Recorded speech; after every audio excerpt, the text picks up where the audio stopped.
Good morning, good afternoon, good evening, whatever it is where you are, and welcome back to another episode on the Annoyed Dad channel. In today's episode, we are doing the third and the final incubator in this little series of 3 incubators that I brought from that place that I will not name. The reason why I will not name that place where I brought them from is because when I wrote to them and said, hey guys, I want to buy 3 incubators from you, do you have any voucher codes, any discounts, anything you could offer me? They offered me something that was worth 0.5% of my total order value, so I'm not going to name them. And I will just point out, because this is the last video, I didn't go to them and say, hey guys, I've got a YouTube channel, I'm going to review these. I just went to them as like a normal person and just said, hey, I'm going to buy 3. Any chance for a little discount?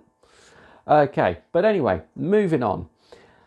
This is the Rcom 10. This version is the PX10 version. Sorry if I hold it up there. You can see that lots of different versions come in the same box. This version is the PX10. It's the professional. It's the Rcom one. So let's open it up. It's a little incubator and it is brand new. I have had a quick look inside the box, but I will admit, out of the 3 incubators we've been reviewing in this little series, this is the first one that I haven't properly opened and gone through and looked at. Let me see if I can lift you up a little bit and you can see what I'm seeing. So yeah, this is the first one I have not gone through and pulled all apart and had a look at everything before we actually start doing the video. Mainly because I've used Rcoms before and they're incredibly simple, easy machines to use. So to start off with, we've got a user manual. Let's rip this lot open and we'll see what we've got in the bag. Okay, so we've got a little fluffy thing. We'll probably find out what that's for in a minute. We've got something from Rcom. Oh, advertising more of their incubators. User manual. Again, Brincy. You know, it would do you well to look at this because this is, again, is a proper user manual. It's not some printed out bits of paper with a staple in the corner. Okay, so that's good. We got a power lead with the all-important UK plug on it. What sort of connector have we got on it? It is just a IEC figure of 8. One of them there. Now you might look at this and you might think, why have you got 2 on there, but you've got 3 on there? So you've got your live, your neutral and your earth. And on here, you've just got your live and your neutral. Reason being is because everything is double insulated. So it means it's got 2 layers of insulation going through it. So it doesn't need the earth in there as well. See what else we got? We got a box. Is it going to be full up of chocolates? Let's hope so. No, right. It's a power adapter. So we plug that end of the cable into that one, and you've got a power adapter, so that bit there would then go into the incubator. So all of the other incubators we've looked at, you actually just plug your power straight into the incubator, or the incubator takes the power straight away. Let's lift it out, and we're empty box there. There you see, empty box.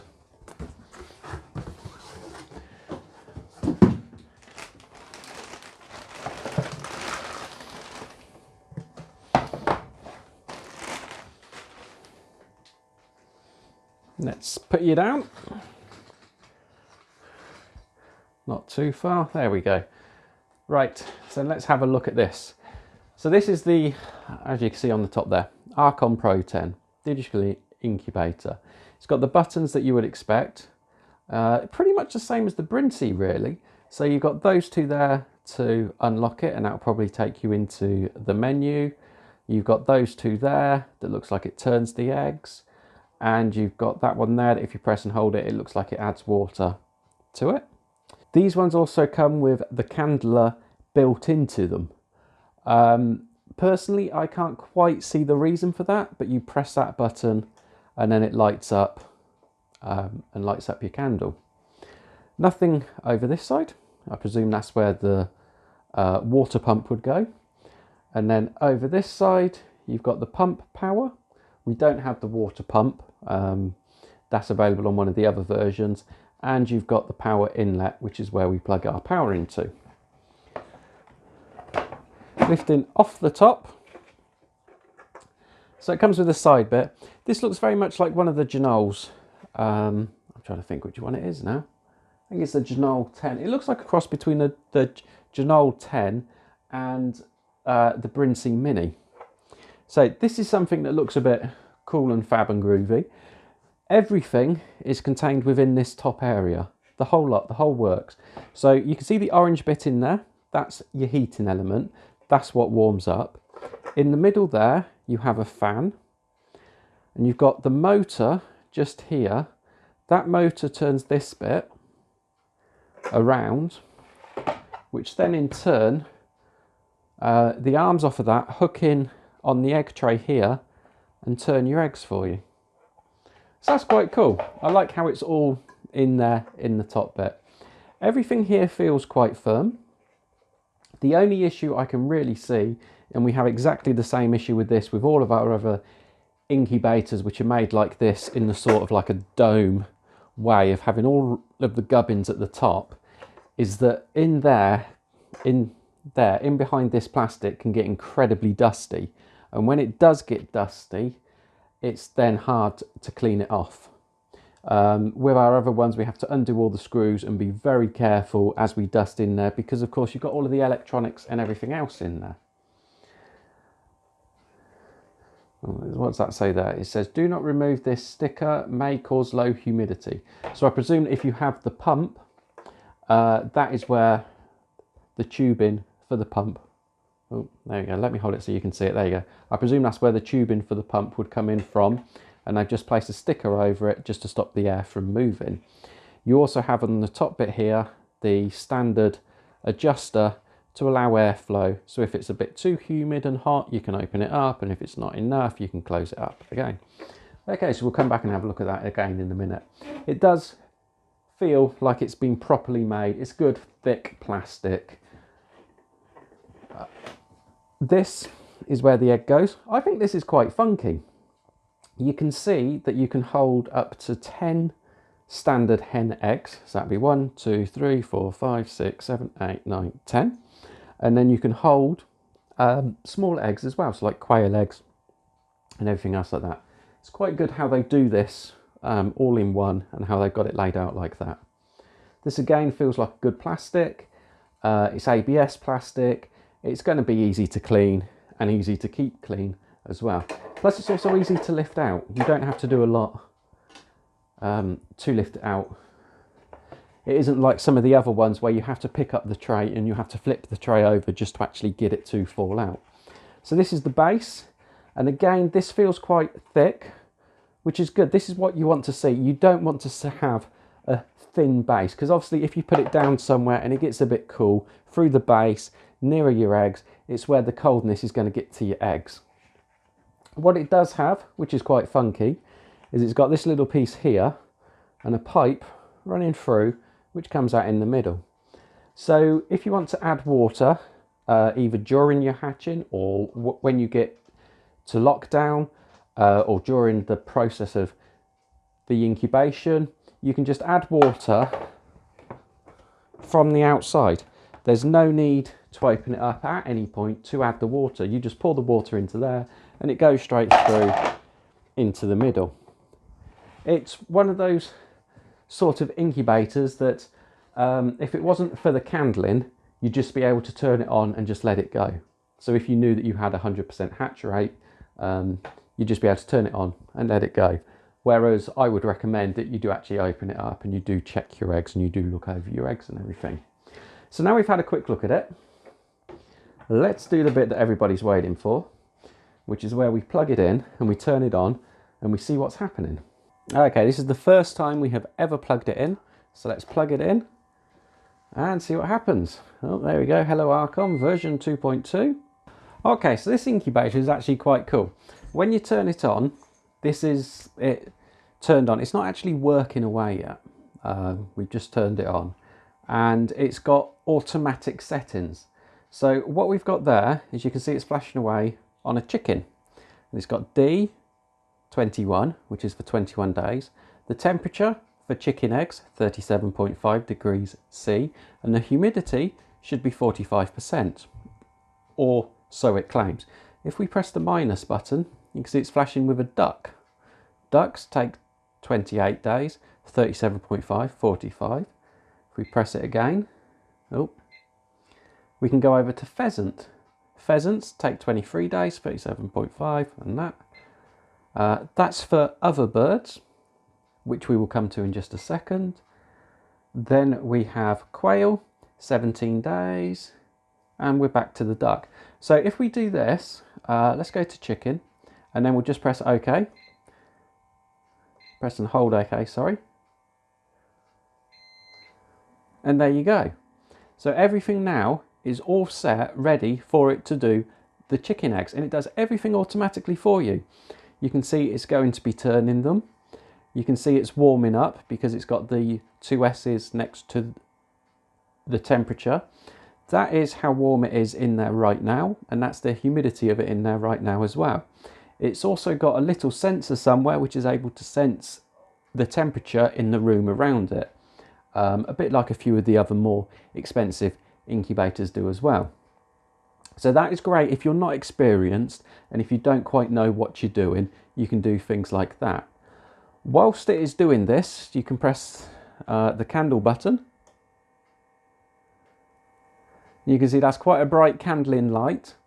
That doesn't work during the setup process, it only works once it's going, and obviously you would only candle after day 7 and then after day 15 before it goes into lockdown. Whilst it's in this auto mode and it's doing stuff automatically for you, if you just press and hold the minus button, it bleeps, everything stops, it's turned off the fan, it's turned off the heaters, and it's flashing for the chicken. If we then go, okay, I don't like this. Rcom, if you're watching, if I'm moving to the right, I expect to press the minus button, not the plus one. And if I'm moving to the left, I expect to press the plus button, not the minus button. You've got them the wrong way around. If we go to other bird, okay, so it's a bird with a question mark on its head, and then we press OK. It's going to say days. How many days do we want it to go for? So let's pretend it's a goose, even though a goose would be way too big for this. Let's go for 35 days. Press OK. The temperature we want, yep, we're happy with 37.5. That'll do. Humidity, the percentage. What percentage humidity do we want? Let's go for 55, just because we can. What angle? What's the turning angle that we want it to turn at? Now, I will be honest, I am stood here with the instruction booklet in my hand as I'm going through it. So the turning is how long the turning thing runs for. That's obviously why there's an S there. That is actually meant to be an S. So it would run for 10 seconds, put it up to 15 seconds. Okay, the turning interval, how often do we want it to turn it? Let's go for every 2 hours, every 120 minutes. And that's it. It is just as simple as that. So you can rig it up for any different types of birds that you want to, in any way that you want to. As well as having the standard menu that we have just ran through, there is also the added option menu, which is slightly hidden. And what you have to do is you have to press the plus and the OK button for 3 seconds. Okay, so it comes up with option, and the first one you got is T cow. Now the manual says it's not recommended that you change this. And then if we go to number 2, you've got H cow, and again it says it's not recommended that you change this. If we go up again to number 3, you've got high. This is the temperature that you would change for the high alarm. So if it goes 2 degrees warmer than what you want within the incubator, that is when the alarm would sound. 4 is low, which is the exact opposite of that. So if it goes 3 degrees lower than what you want, the alarm would sound, and obviously you can change and you can adjust that one. The next one is cool, and that is if you want to activate the cooling function for how many times, how often in a day you want it just to turn off the heating in there and just allowed the eggs just to cool down a little bit. This seems to be coming on more and more with a lot more of the incubators nowadays, because they reckon that it helps the eggs. I personally haven't used it yet, but I do plan on having a good look through it this year. Right, let's go back to that. So where was we? We was cool. C/F, do you want the temperature to be displayed in Celsius or Fahrenheit? BLT, this is the LCD backlight. So do you want it to be on or off? You can see the difference there. Personally, I'll just leave it on for the minute. Number 8 is the device's interior light. Do you want that to be on?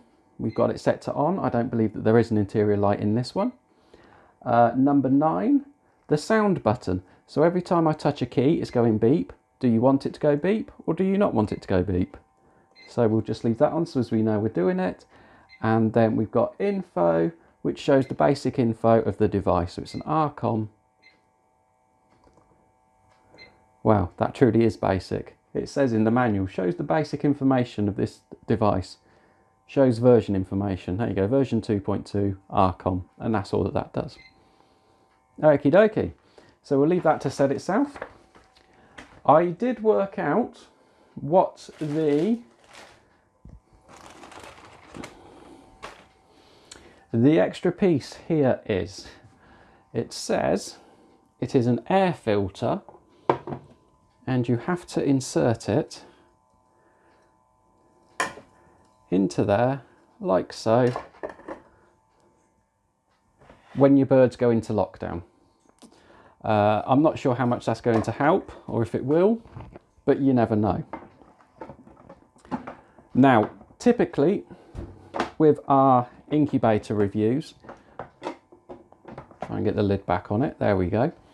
Typically with our incubator reviews, what we do is we go through them and we would then hatch the birds out of it, so as we're able to talk you all the way through the processes of everything that we do with the incubators.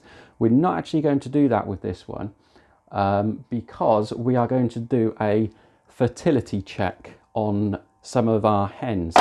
So if I just put that to one side and I can load in some eggs and you can see what it looks like with eggs in there. The banthams have just started to come into lay. So these are bantam eggs. And we're going to place these into the big holes. So we should be able to get 10 in there quite easily. And all we want to do is we want to check to see how our girls are laying and if the boys are doing their job properly, basically. Now you'll see when I put the eggs in there, let me just get rid of the dirt on that one, there we go. So I placed the eggs in there and I've put all the points aiming to the middle. I find if you put the points aiming to the middle, when it turns around, it just helps things just to move a little bit. So there we go, that is what we are going to be using it for. That is how we are going to be using it. So I've got a question for you. Have you got one of these? Do you use it? What do you think of it? Are they any good? I will do an update on these and I will let you know how we get on with them, and I'll place the clicky up there somewhere once we have done that. Have you got any questions, queries, comments? Please do leave them down in the comment section below. If you haven't already done so, please do hit the subscribe button. And until our next video, wish us luck with the hatching and goodbye.